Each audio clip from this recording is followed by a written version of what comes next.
Hey, what's up, everybody? Welcome to episode 1 of the Combat Chain podcast. I am your host, Adam Philipchuk, alongside Andrew Pidleski. And yeah, how's it going today, Andrew?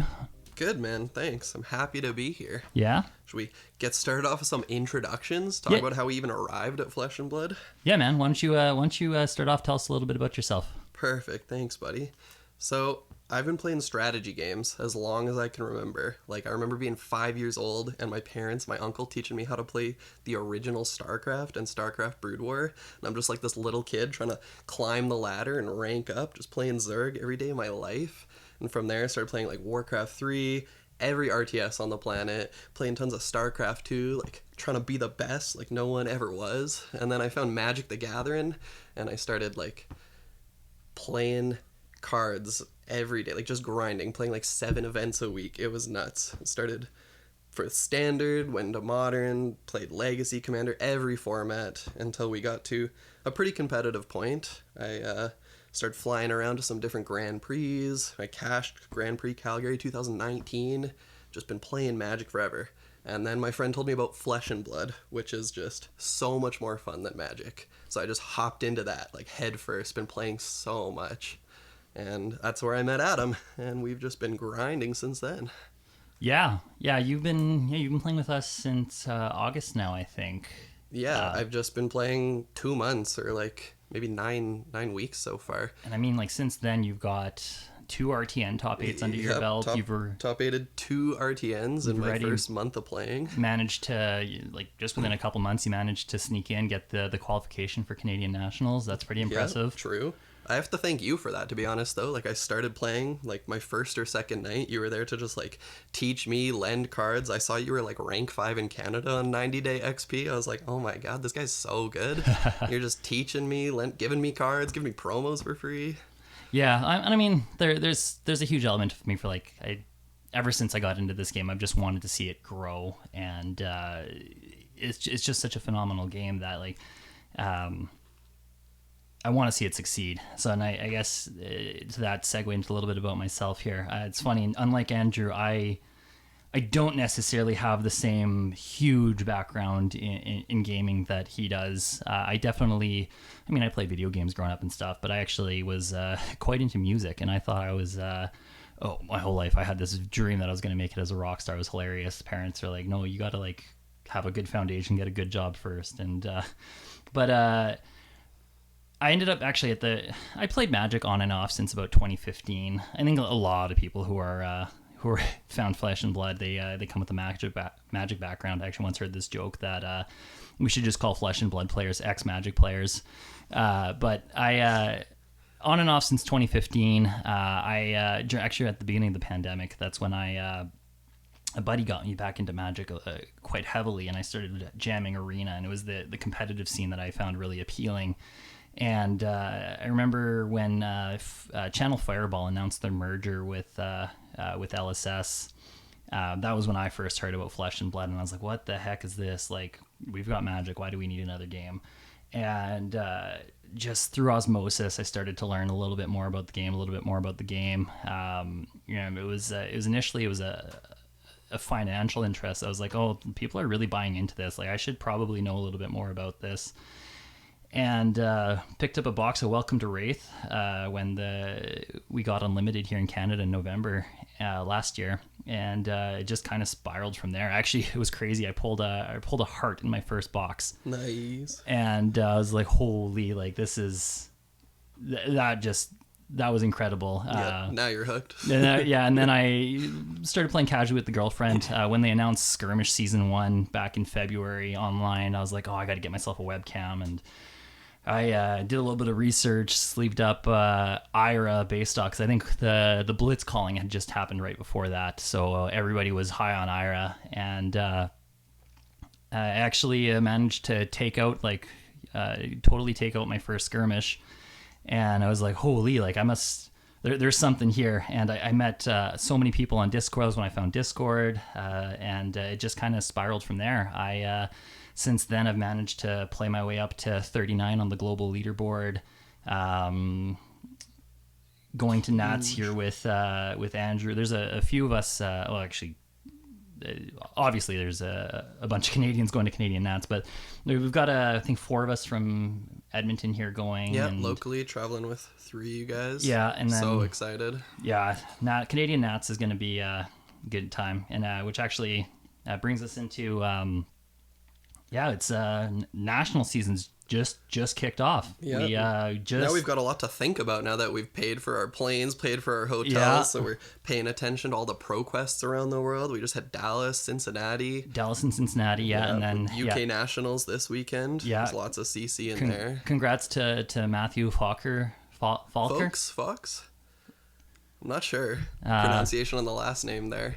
But yeah, took down the event with Briar. He was like 15-0, I think. Yeah, 15-0. That's like it's super impressive. He as well has a big Magic background, I hear. Yeah, that's what I hear as well. We a couple of the guys we test with Matt as well. So it sounds like Matt was working pretty hard for that win. What do you? I guess based off of. We're kind of getting. I mean, I think Orlando this coming weekend is going to be the big telltale sign. That'll tell us a lot about the meta for sure. But what do you think about the meta so far, coming out of the 2 Pro Quests and the UK Nats now?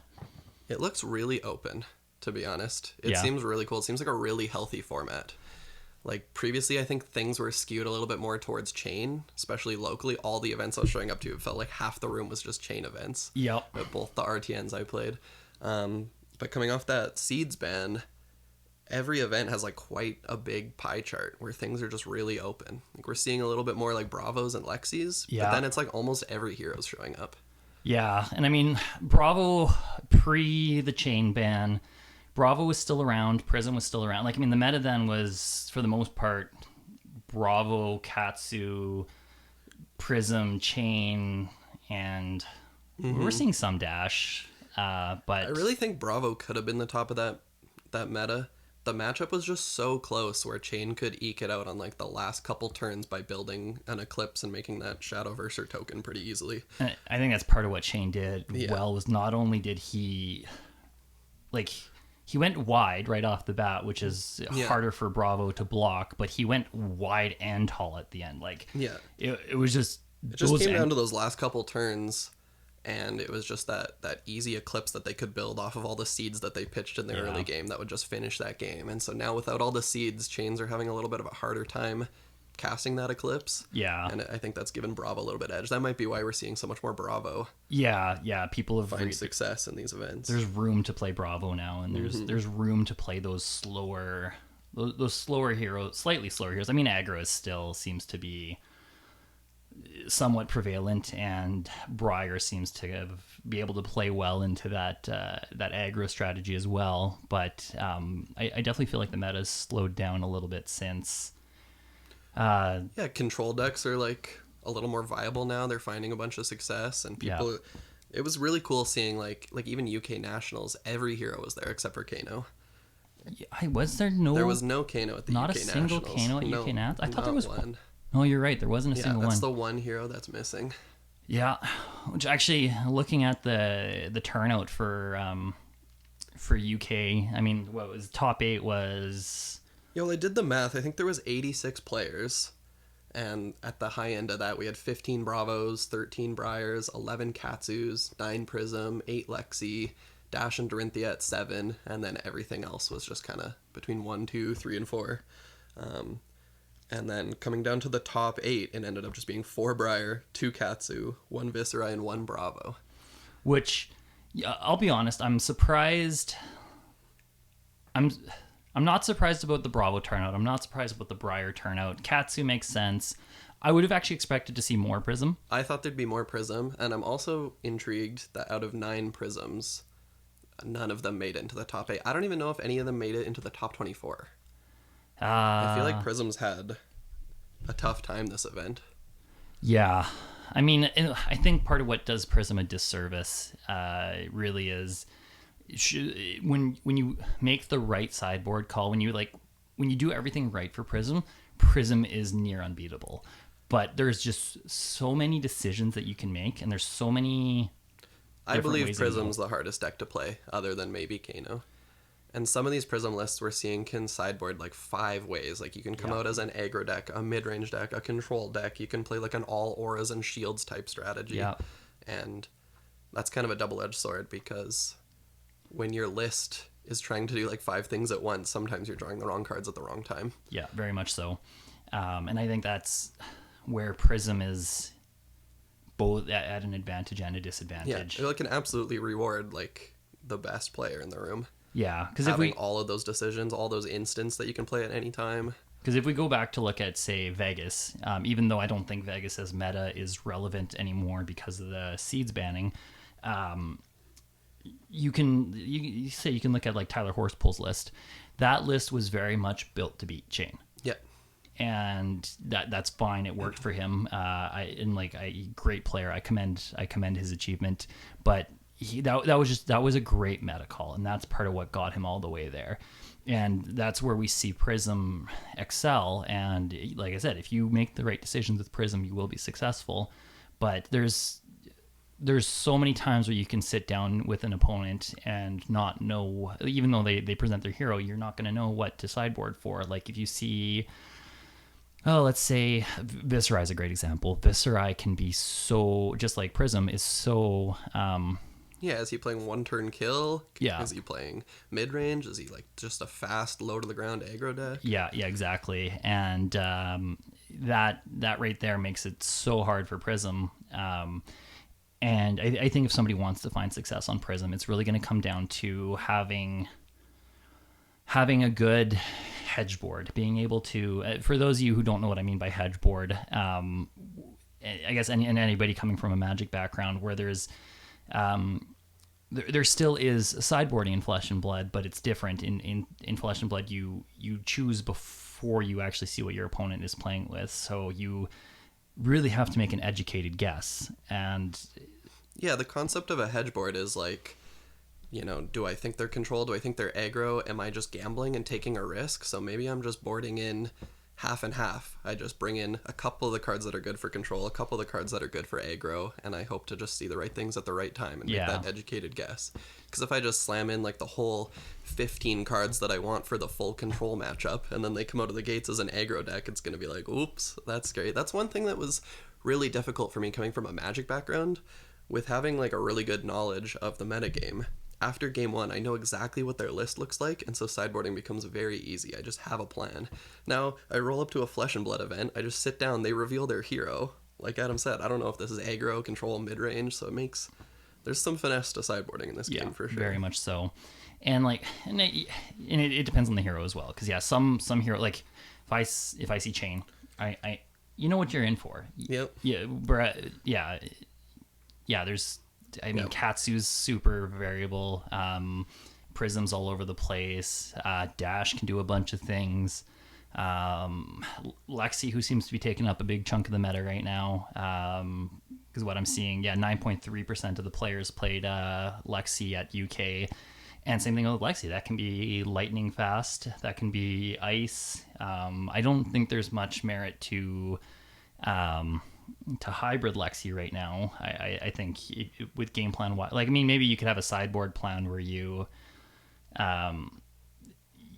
sideboard for ice control Lexi versus lightning Lexi. But I think for the most part, sideboarding diluting your deck either way with that one is just putting you at a disadvantage. But the point being that there are so many heroes out there right now that really can present different game plans and can present different ways of attacking the meta. Just surprise you. Man, the other day, against a secret little player sitting over here, I was playing against a Kano, pull out all of my Null Rune equipment, and then the mid-game he just comes in with a Nourishing Emptiness, with like an energy strength potion, a pummel. Like, what am I supposed to do against that? Yeah. It takes so much damage. They're drawing 5 cards. Yeah, no, I'm actually on the side. Yeah, I've got this spicy little Kano Blitz deck that I'm trying out right now. Yeah, That I'll get you back for that one. we shall see. Yep. We shall see. I mean, on the flip side, though, you're like nearly undefeated with chain in our past few armories. Just Yep. I've been tinkering since the seeds ban. I think I found out something that works pretty well. I don't think I've dropped a CC game since the ban happened. yeah, that's on the local scene at least. So, Yeah. but But at the same time, I'm trying a bunch of different Prism things. Just sleeved up Dorinthia. yeah, Katsu's been pretty fun. Katsu is a fun deck to play, just in general. Yeah. You've inspired me to start building Kano, at least just for Blitz. Yeah, Kano is. I mean, Kano is very dominating in Blitz. To say he's not is just a joke. But and it's unfortunate that he doesn't necessarily at least not yet. No one's figured out a good way to make him shine in CC. But I think there was at Vegas there was I think there was a Kano that did really well. I don't remember how far along he got, but he made it to day 2. I think I heard. Yeah, I remember people like posting like, "Oh my god, I hope he makes top 8." So He got pretty close. I'm sure there's either somebody's got something figured out that they're sitting on, or at some point. It's close. You know what I'm excited for? This next supplemental set that LSS has revealed. I think they said that there was going to be a card for every hero. Yeah, it sounds like the new supplemental set is going to be huge. Yeah, I can't wait. I think spoiler. I expect we're going to get a spoiler starting at Orlando. In the cast. I know the online, you can actually go look on FabTCG and in product releases.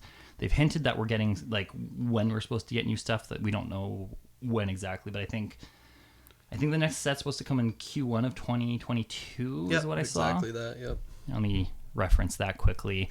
So I think if we do get, I mean, either it is quite possible that with spoilers that it'll be really a really slow, drawn-out spoiler season if this set's going to be as huge as it is, just gradually leaking.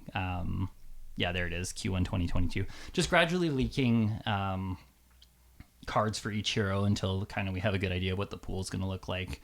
But it's going to be, I think, yeah, the next supplemental set's going to be what really shakes up the meta. Yeah, like when we got Monarch, when we got Tails, that brought new heroes, brought new things into the meta. It's I guess you weren't around for a pre-Monarch meta, Andrew, but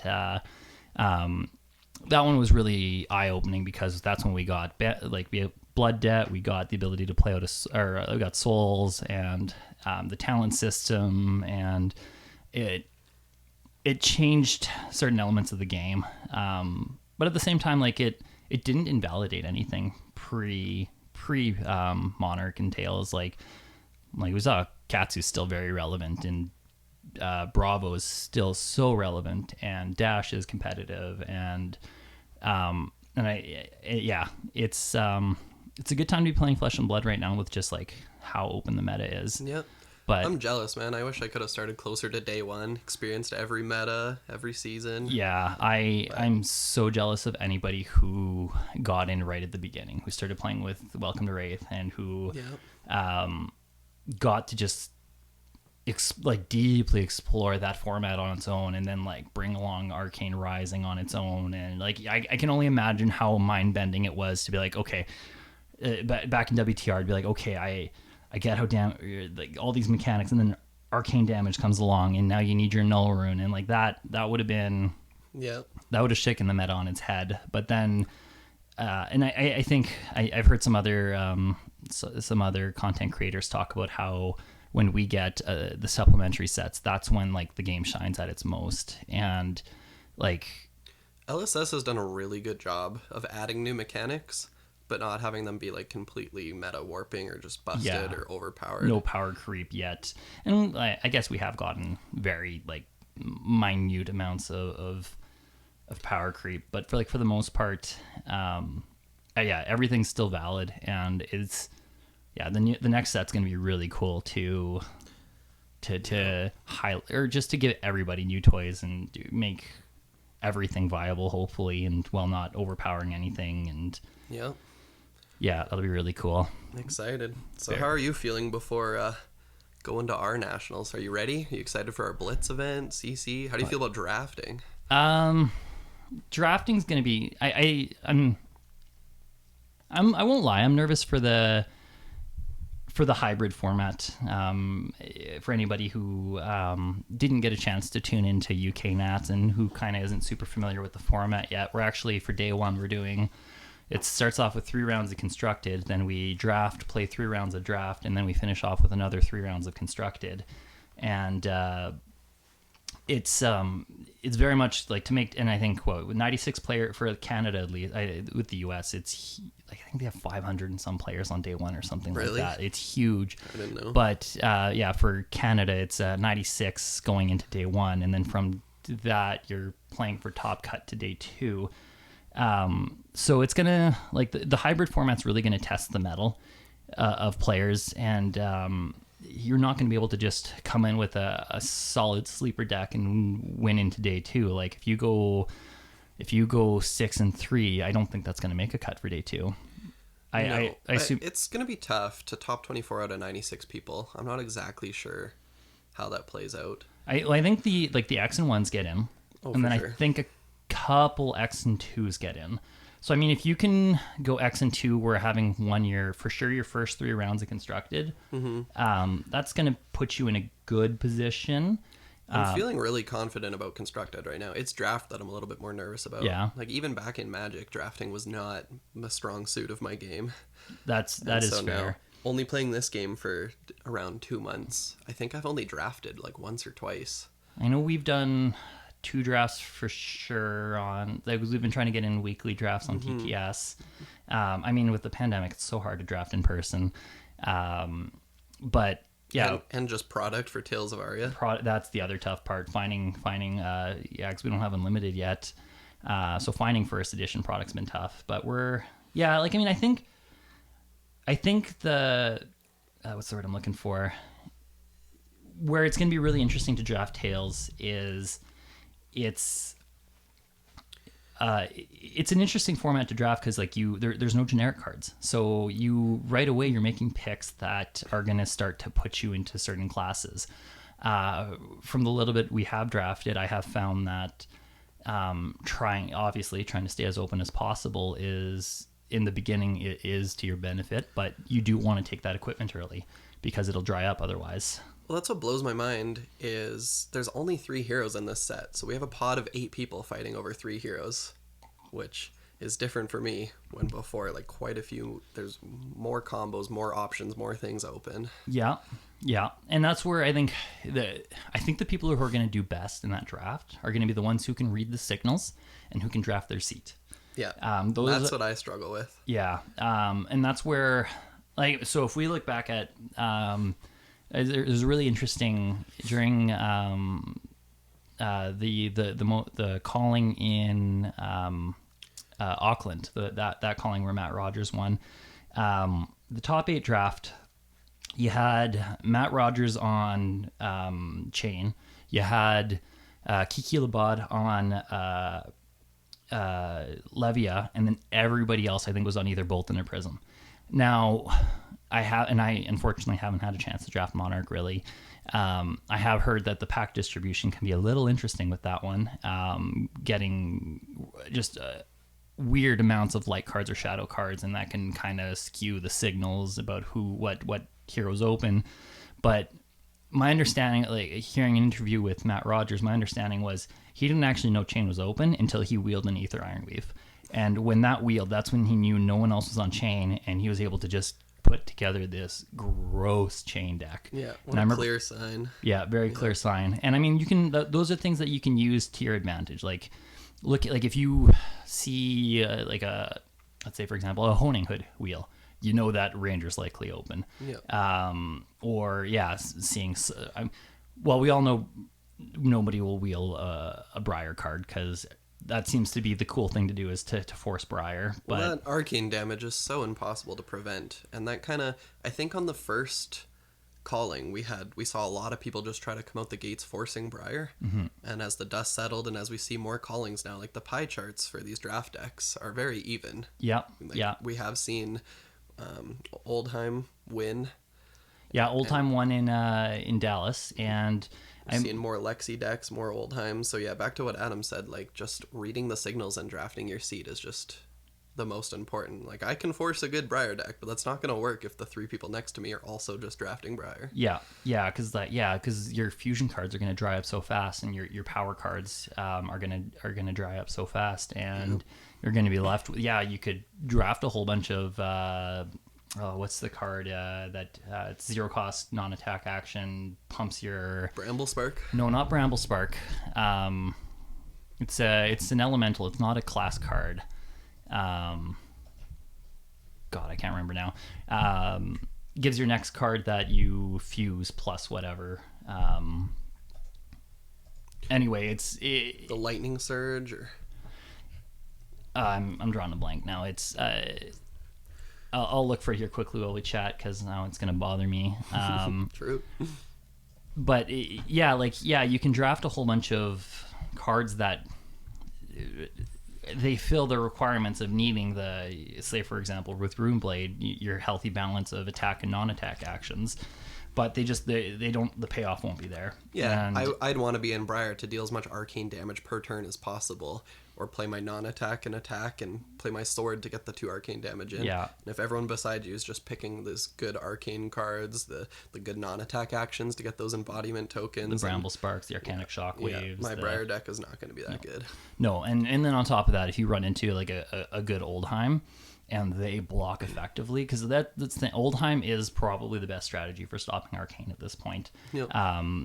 Like with his discardability, his defense reaction discardability, if you time it right, you can actually each turn stop the 2 arcane off of Rosetta Thorn, and I think that was part of the strategy that really got Namvo, for example, all the way to the championship of the Dallas Calling. Yeah, in an interview, I think he said that he stopped like 12 arcane damage that day, with Oldheim's defense reaction, which is nutty. Like.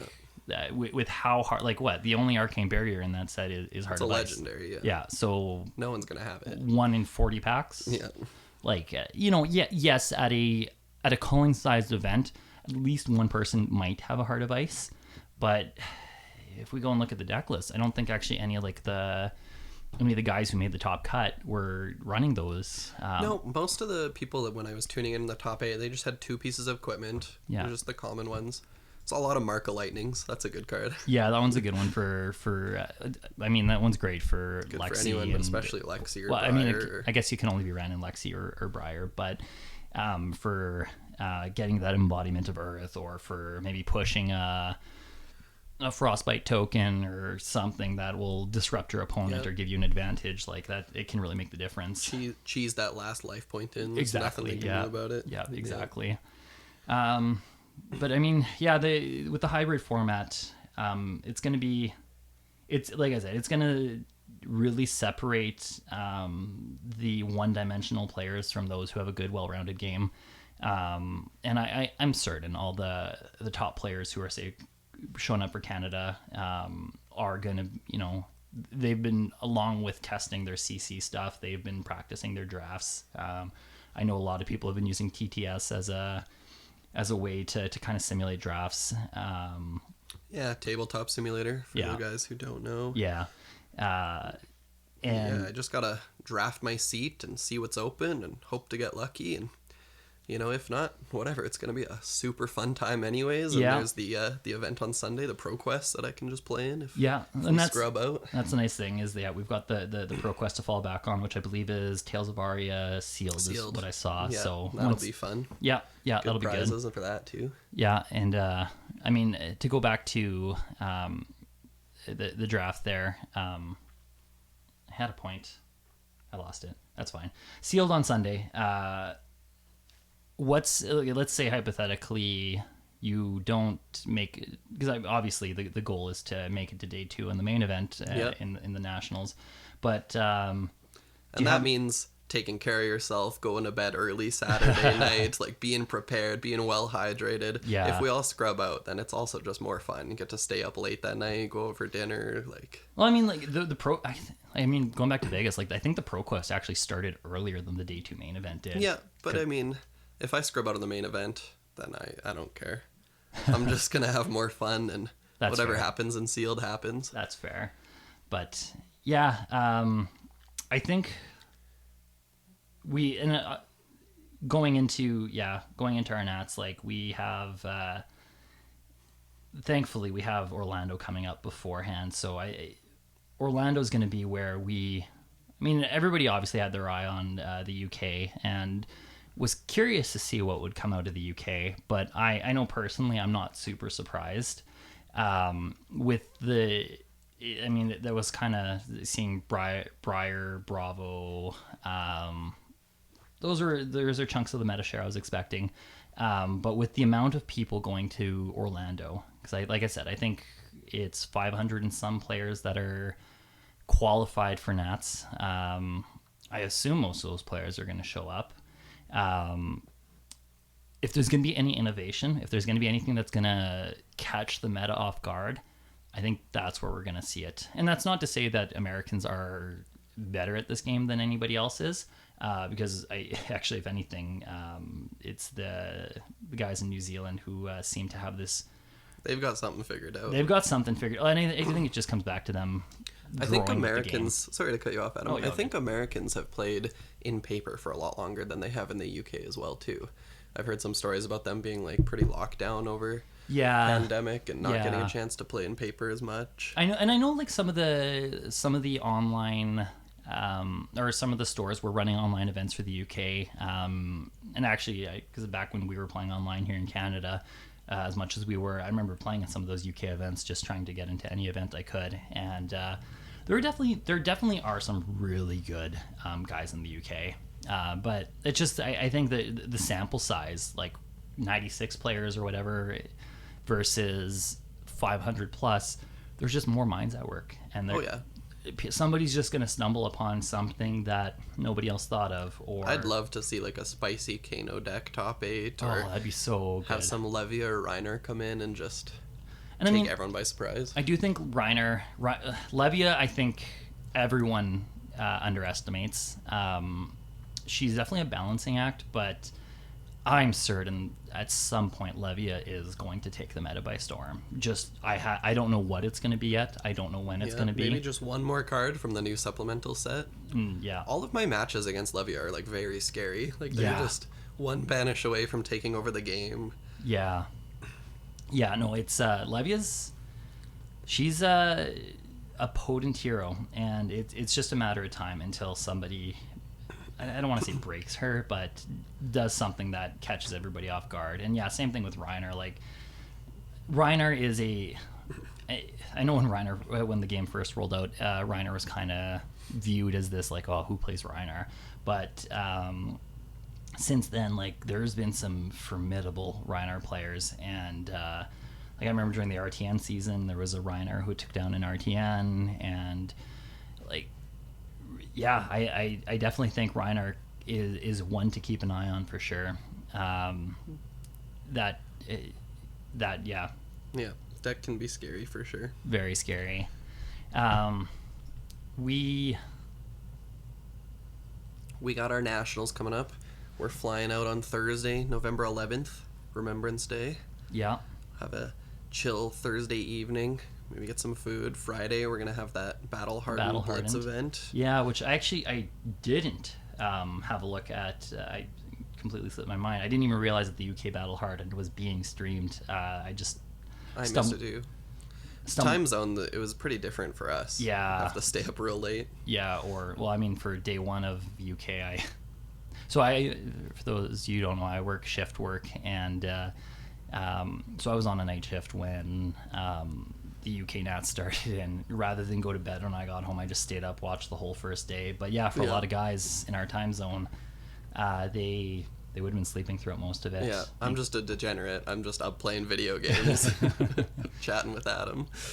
Yeah, so I missed the Battle Hardened results. I'll have to go back and look at that. Mind you, the Battle Hardened's just bragging rights anyway. It's a fun time. I'm looking forward to our Battle Hardened for sure. Yeah. Wasn't there a foil Arcanite Skullcap, gold foil Arcanite Skullcap or something? That's for the Pro Quest. Yeah, so the gold foils, the coveted gold foils that you can only get for winning events. I think top 8 at regular Nats gets a gold foil, with the gold foil tunic going to first place of Nats. And then, for the Pro Quest, the second chance, I guess, for those who don't make day 2, that's where you can then get your gold foil skull cap, and that thing's pretty spicy as well. There's not many out there in circulation right now. I think we've only had a couple, 3, 4. Actually, I don't know the number on how many. To my knowledge, there's been 3 Pro Quests that have occurred now. No, 4. So if there were any that happened prior to, during the infancy of Flesh and Blood, that is, I'm unaware. It's going to be Nats is it's an exciting time. I think one thing that's going to be really interesting, because the game's so young, one thing to be mindful of, and this was interesting. I observed, UK Nats, very polarizing to see some people's opinions and views on some of the level of play in the UK Nats. Well, if there's one takeaway from me watching the UK Nationals on stream, especially some of the earlier rounds, like on day 1, is just don't be afraid to call a judge, guys. Yeah. There was multiple instances of cards just being used in the wrong timing or incorrectly, or triggers being missed, and that's all okay. Like I said, I don't think they've played much paper in the last amount of time recently, but as someone coming from Magic, like, calling a judge shouldn't be like a scary, you're in trouble type of thing. Yeah. You should feel free and safe to just call a judge whenever something goes wrong, because that's what they're there for. They'll come over and fix the game state for you guys and hand out warnings where necessary and make sure everything's running smoothly and stuff. And that way the game, it feels really bad to go home at the end of the day and be like, oh man, I lost because I forgot one of my triggers, or I didn't do something correctly, or I forgot some sort of token or something, and maybe a judge could have came over and fixed that for yourself or rewinded things. Yep. Yeah, and it's with Flesh and Blood still being as new of a game as it is, there's a lot of, I know people are still kind of figuring out the timing on things. There's still a lot of questions that are being answered. People are figuring out how mechanics work, and it's to Andrew's point, it's okay to read your opponent's card. It's okay to call a judge. In fact, if you go and read the comprehensive rules, it actually emphasizes that it is it's on both players to maintain the board state.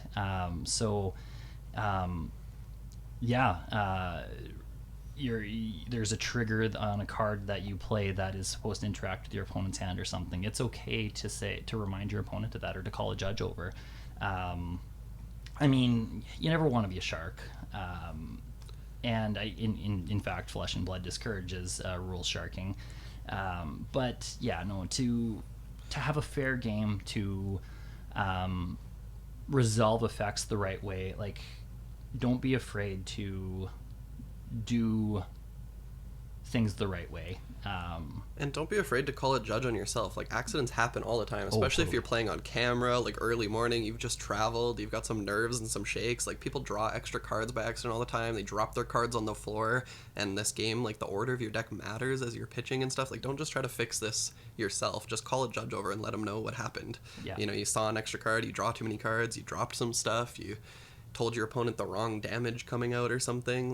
You're not going to be in trouble and judged for calling a judge. Yeah, and in fact, I think that's a huge testament of character. Being able to, obviously, holding other people accountable is something that we should be doing. But I think holding ourselves accountable is something that's even more important. That sets the tone for the game. It sets the tone for the community.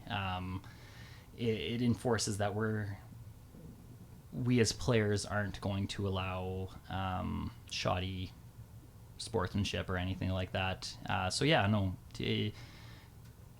Doing things the right way, but having fun first and foremost, because this is a game. We're all here to have fun, and because we love this game and we want to play together. But utilize the judges, utilize the resources that you have, and